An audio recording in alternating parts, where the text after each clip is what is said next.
Hey, this is Tyler with MCC. I'm here with Kevin and his Lexus SC400, probably one of the cleanest examples you'll ever see. So stick around and check out what this car is all about and the cool story behind how Kevin acquired it.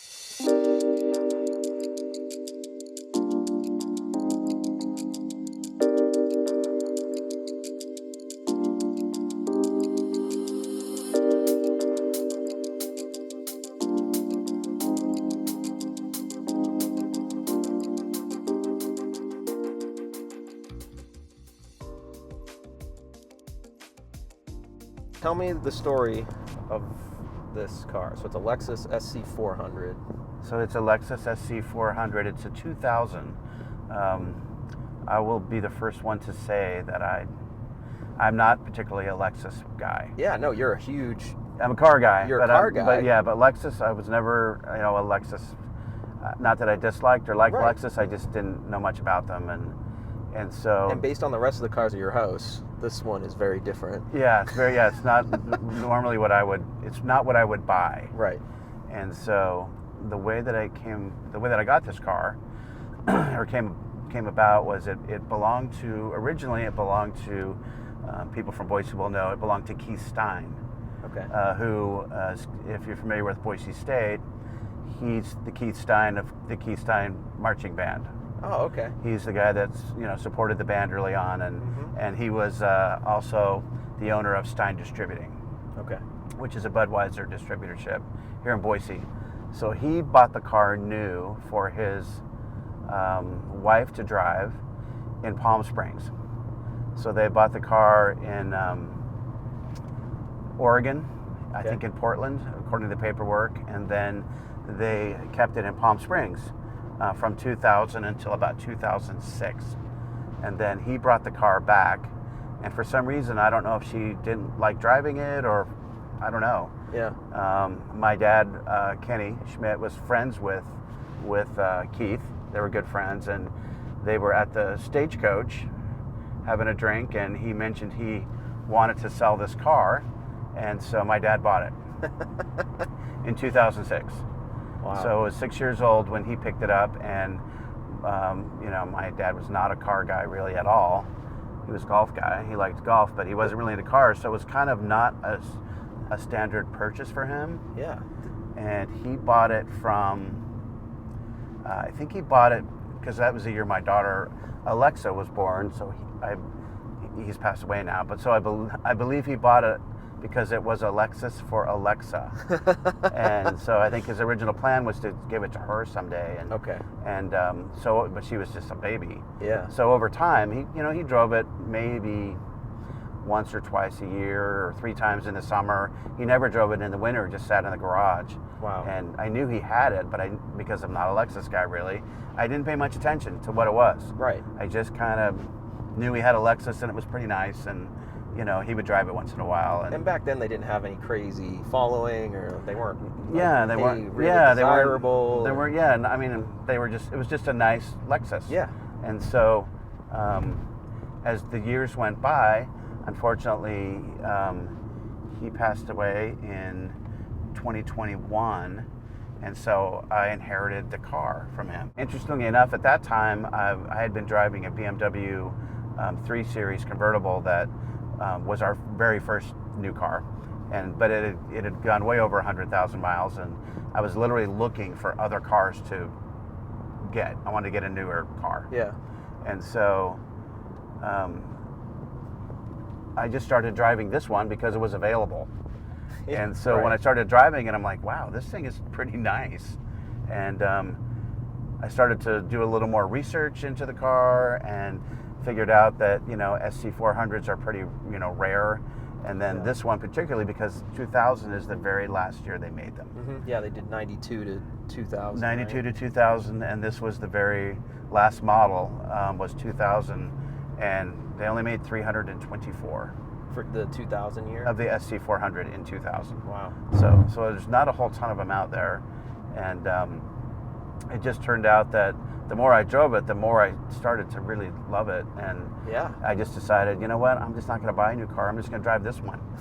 And so I've been, this car is actually it's a driver, which I get some crap from some people about driving it all the time, but you know, it's That's a what car. cars are made for, though. Yeah, I mean, the great thing about it, when I picked it up, it had 38,000 miles. That's wild. And then now it has, looking down, 61,000. So I've put some miles on it, but But still, for a 24-year-old car, yeah, to have 61,000 miles, less than 100. Less than 100 is still really Unbelievable. Yeah, and it's not like you're driving the thing, you know, good. Yeah, no, I thousands and thousands of miles a year either.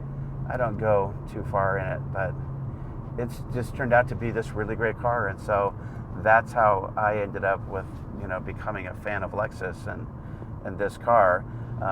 You know, my daughter, who is now 18, surprisingly, she didn't really want it. You know, because I said, hey, your grandpa got you this car. Yeah. I wasn't going to give it to her anyway, but Little did she know. But I wanted to check, you know, first, and she said, you know, that's kind of a dad car, and so she's going to regret that someday. Yeah, she already does, I think, a little bit. But she, you know, she has a Jeep Grand Cherokee, which has 4-wheel drive, and it's safe. She's a golfer, so it's got room for golf clubs and all that stuff. This is not the best car to be driving in Boise. No, if you're trying to do not stuff in the winter. year-round, and because it's rear-wheel drive, right? It's rear-wheel drive, and also she, you know, she has friends, and so the car that she ended up with has 4 doors and. Yeah, true. This isn't the easiest car to go. It's terrible. With people, right? Yeah. It's a 2-seater, basically. Yeah, essentially. It's about the same amount of room as a 911 back there, maybe a little more. And so she, she wound up with that, and we both got what we wanted, I guess, in the end. Although she does like to drive it when she gets a chance. She does, yeah. Yeah, she's learned now that it's pretty good. I mean, the story's cool that your dad owned it. That you know the original, who the original. I know the original owner. I knew him, it. and he was a very nice man. And then it was my dad owned it, and so I've had lots of offers to sell it over the last few years. I'm sure people are interested in it, but why sell it if with the story, you know, the sentimental value? It's not a huge. It's not like, you know, somebody's offering you $200,000 for the thing, anyways. You know, it seems like they're worth about, in really good shape, maybe 20,000. Yeah, they're going for, on Bring a Trailer, I was looking, and they go for about 15 to 20, depending on this how one many might miles. This one might be a sniff 20 because it's you know, in really good shape and the miles are low. But I think if somebody was local to Boise and is a big Lexus person and loves these cars, like, I'm sure somebody would pay 20. Yeah, but that's, like you said, that's not 50 or 100. Right, compared to the value, the sentimental value. I think that probably outweighs it. The funny thing about this car is, and why I was excited to film it, is because I did a Lexus. I've done 3 Lexus episodes. Lexus did nothing for me either. I was never like, oh, that's a cool car, or a car that I'd want to film, until my friend Derek was like, you got to do an LS400, and my friend Kamani has an LS400 as well, and you got to do an LS430, and you got to experience these cars. They're unbelievable. And I was like, okay, fine, let's do an episode. And I sat in one. I was like, oh my God, this is the comfiest thing in the world. It's just such a nice ride. I mean, for a 25-year-old car, it still rides pretty nice. Yeah. And quiet. You know, it's super quiet. I mean, it's a luxury sport coupe. Yes. So it's not a sports car really, particularly, but it's a sporty, you know, luxury car. And what's interesting about this one is, you know, like when I sat in it, I was like, oh, this is just an LS430 with 2 doors. Yeah. But as you're driving up the road here, it's like it handles way differently. It handles way differently than a 430 or a 400. Right. Because it corners like a lot smoother. It doesn't feel as much like a boat. You know. Surprisingly, at first I had to think what Lexus was. That it's Toyota's luxury brand, and I didn't really know that in the beginning. I just hadn't paid attention, and so, you know, that's kind of the other thing about it. I've learned more about Toyota and how reliable they are, and you know, I take this car to the Lexus shop. There's a Lexus shop in Boise, similar to Hurlis Brothers. You know, Hurlis Brothers is known for BMW, and these guys are Lexus. You know, they only do Lexus, Toyota. Which shop is it? It's called LTS. Yeah, they're great. And they're very good. Yeah, really good shop. And so I took it to them because it just needed some things, and because it had sat for a bit, and so they serviced it and they replaced the this car has a timing belt instead of a timing chain. Right. And so that belt has to be replaced every 10 years or 100,000 miles. And so I had a starter problem, which this car has an internal starter. Oh my God. So they have to take some things apart. They're like, hey, while you're here, you might as well do the belt. It's like, it's expensive, but do it anyway. Right. I'm like, yeah, let's do that. So, and they said, well, once you do that, this car will go, gosh, it'll go 400,000 miles. You go, like, that engine is just one of the better ones that Toyota ever made. The 1UZ is just unbelievable. It's a really great motor, and I think we were talking before about I get a lot of compliments from younger people. Yep. Anywhere from 18 to 30, right, who just are giving me the thumbs up and wanting to look at it, and in the beginning I didn't understand it. I'm like, it's a really cool car, and I know that's kind of the thing, but I was informed. It's a Lexus. Like, what do you do? Why are you thumbs up at me in my Lexus? Yeah, I was informed that it's a Japanese car, which is what their generation can afford, but it's also one of the only ones with a V8. Yep. So some kid told me, dude, that's the holy grail. Yeah. A Japanese car with a V8, and it's luxury. Yep. And you can, I've seen pictures where they really fix them up and stuff. They do these a lot. The SC400 was really popular to modify because it's the 6-cylinder, which it's the same motor as the Supra from the same era, so they share a lot of the same internals and parts, and you see those souped up a lot. And I think they made more of the 300 than the 400, but it seems like the 400 are much harder to find. It's like I found a ton of the 300 and the 430, so I think it's just really rare to see a 400, and then also really rare to see one that's not completely changed, whether in a good way or a bad way. To find one like untouched and original is extremely difficult in any Lexus, because it seems like every community just really modifies the crap out of them. Yeah, this one has had nothing changed about it other than tires. That's it. And this color we were talking about too is really rare, because you haven't been able to find any. I haven't been able to find anything about it. It's called Cinnabon Red. Cinnabon Red. Which surprisingly I was in one of the chat, or the Facebook groups, trying to find out more about it, and I called it Cinnabon Red. And I got a lot of shit for that. Yeah, I'm sure. See, guys got a big laugh there. Yeah, it's not the cinnamon roll color, but surprisingly, it's a weird color, because sometimes it's red, sometimes it's maroon, sometimes in the sun it turns copper. Ooh. So it changes colors depending on the light. Interesting. I think it was just a really, I don't know if it was more money to get this color. I'm gonna have to look and see how many things. I would imagine it is, depending on the package. But Lexus, the way they stacked their packages was interesting. Yeah, I know in the research that I did find the sticker for this car. You did? It's not the original one from there. I have that information, but there is some information on the twin of this car that I did find. Oh my God. And it had the sticker in it, and all the options are exactly the same. How'd you find that? I was just online looking, and this car, the only other one I've ever found, it was a listing for sale of this particular, almost the same car. It is the same car, same color, everything.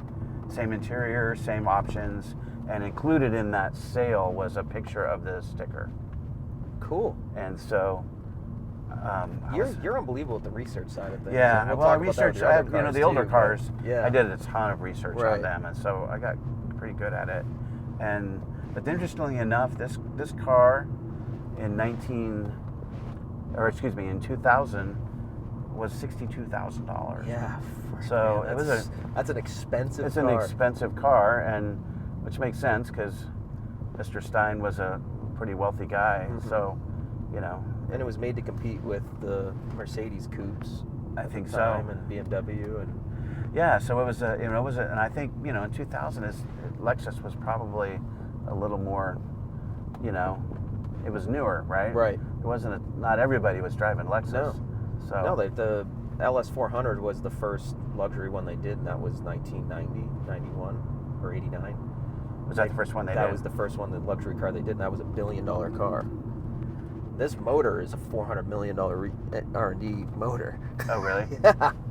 So it's not that. That's only 10 years of a brand like pushing luxury cars out. So you're right. It's not that. It's fairly new.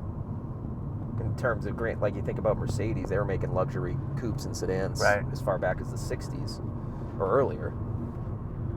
Yeah, I was watching some little film online about Lexus and how they, the Japanese had come up with this car, and it was a great car. It was everything Toyota does, the reliability, performance, all this stuff, and they said, but we can't sell them in the United States.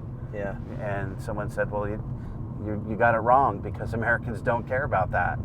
Yep. They don't care about reliability, and I mean, it's nice to them. Yeah. But it's not something that it doesn't make them want to buy. They said it's image and branding is what Americans like, and so they came up with Lexus. And I don't know if it's true or not, but the story that was told was that they said, well, what's the brand? And they said luxury export to the U.S. Yes. Lexus. Yep. And so that was the name, and it stuck. And I'm pretty sure that's a real. It's probably a real story. I've seen a few videos and news articles about that, and so I'm pretty sure that's how they came up with Lexus. Yeah. And because they had to do something different than Toyota. Because right. everyone assigned Toyota as like luxury. Affordable and reliable. Well, I would assume for a while people weren't. I'm sure they didn't even know Lexus was Japanese. I saw my first Lexus in maybe like 1999 or 2000, maybe 2001. I was like, or maybe became aware of it at around like 2001. So I was like 11, and my neighbor got one, and I looked at it and I was like, what is that thing? And it was an IS model, so it was the kind of the one that looks like the Camry and the Corolla version. And I remember looking it up, and I was like, it's just Toyota. And at the time I knew Acura and Honda were similar brands. Right. And Acura really is, you look at a Honda Accord and you look at the Acura version of it, it's like they just slap a gauge on it and a little bit different interior. It's the same exact car. Right. Whereas like the what I didn't know until I started doing it for years, until I started filming some Lexus cars and getting to know them better, is that these aren't Toyotas at all. They make a whole different car. They might share the same engines at certain points or certain, mechanical features, but it's a completely different car. Yeah, they do make this car. This model is I don't know if it's in other countries it's called a Soren. Yes, it's a Soren. Yes, it's a Soren. Yep. So they make it. Yeah. So this is not it's not just here. Right. So in other countries it's called Soren. Yeah, because there's a car with the LS series is specific to the U.S., only made in the U.S., but for the U.S. market. But there's another car in Japan that shares almost the same features and was based off of the LS, but it's not sold here. It's only a matter of time before you see a Soren. I haven't seen one. I haven't seen one yet. Yeah, I want to turn up one of these days. I'll see one. But I certainly look for them now, But there's even around Boise, I haven't seen a lot of, even older ones than this. I haven't seen too many of them. I've seen maybe one or two 300s, and they're in terrible shape compared to, or just heavily modified compared to this. Yeah, I've seen lots of pictures of the ones where the wheels are going sideways out the side. And yeah, that's a style. With I'm not a big stance guy or like really slammed, but I did do a Lexus LS400 with a guy named Carson that is in that community of guys that slam them. And Lexus used to be high-end luxury. Now it's affordable luxury. This is affordable luxury sport coupe. I went to one of the Cars and Coffee in Boise. The Boise Cars and Coffee. I don't know if you've ever gone to any of those or not. Yeah, I've gone to one. And I took the orange car to it because, I thought, this car's really cool. It's more cars like that. I should have taken this car. Yeah. That would have gotten a lot more attention. I didn't get any attention. They were like, whatever. Everybody had, more modern cars. Boise's kind of interesting like that. I think a lot of the cars, like your orange Camaro, people don't bring them out to that stuff as much. Yeah. Either, and then also those shows, it just ends up being the younger crowd or the older crowd that has those types of cars too. Yeah, it's a younger. The Eagle one is more older ones. Yeah. The Boise one though, definitely. So I need to look, and I want to go back and take this one and see the difference. Thankful for you doing this with me, and it's just funny how the connections worked out. Yeah. My wife's friend's mom texts my wife to say her neighbor and somebody she plays tennis with has cool cars, and then gets me in contact with your wife, and I show up. Yeah, it's almost fainted. Yeah, it's because of the stuff you got there. So you're going to be a repeat, hopefully a repeat. Oh yeah, I'm anxious to do. I'm anxious to do. The Camaro's got a really great story. So yes, that's an awesome. It's worth story. doing one, and then Stephanie, that'll be great. It'll be fun to do that with her and run around. All your cars have a really cool story, and I think with this one especially, it'll be cool to like memorialize like the fact that your dad owned it and you owned it. And Alexa, this is a very, very special car. Right. Okay, and with your generation is really cool. Yeah. So. I think she's driven it a little bit. I was gone and I was in McCall for a long weekend, and so I needed to pull a trailer up there. So I took her car. So she drove this for a week. I think she got it.